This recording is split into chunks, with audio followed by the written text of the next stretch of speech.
అనగా ఒక అడవిలో ఒక మర్రి చెట్టు ఉండేది. మర్రి చెట్టు తొర్రలో ఉడత, కొమ్మ మీది గూటిలో కాకి నివసించేవి. ఉడుత, కాకి రెండూ స్నేహంగా ఉండేవి.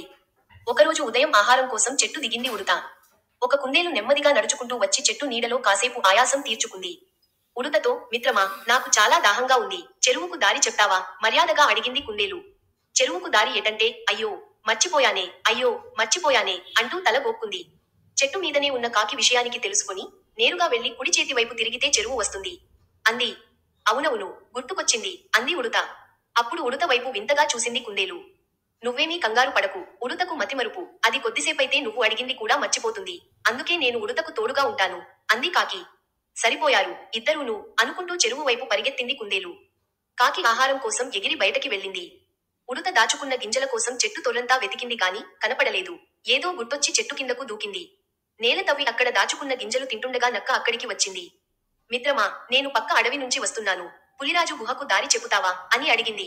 పులిరాజు గుహకు దారి ఎటంటే, అయ్యో మర్చిపోయానే అంటూ నెత్తి గోక్కుంది. అప్పుడే ఆహారంతో తిరిగి వచ్చిన కాకి విషయానికి తెలుసుకుని, నేరుగా వెళ్లి ఎడమ చేతి వైపు తిరిగితే పులిరాజు గుహ వస్తుంది అంది కాకి. అవునవును, గుర్తుకొచ్చింది అంది ఉడుత. అప్పుడు ఉడుత వైపు విచిత్రంగా చూసింది నక్క.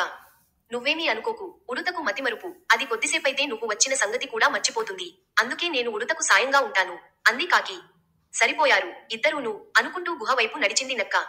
నక్క పులిరాజు గుహకు దారి అడగటంతో ఉడుత చెట్టు పైకి చూసి, మిత్రమా, నీకు చెప్పటం మరచా, నీకోసం మంత్రి ఎలుగుబంటి వచ్చింది, పులిరాజు చాటింపు వేయమన్నాడని చెప్పమంది అంది ఉడుత.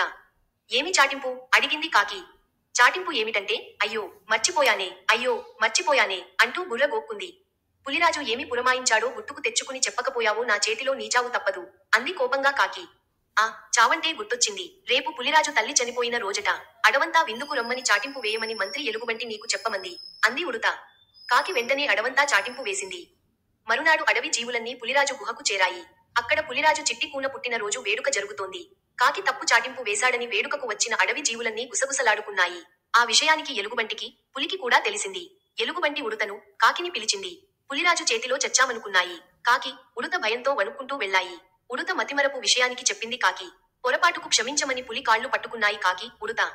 భయపడకండి, మీరు మంచే చేశారు. ఈ రోజు నా చిట్టి కూన పుట్టినరోజే కాదు, మా అమ్మ చనిపోయిన రోజు కూడా.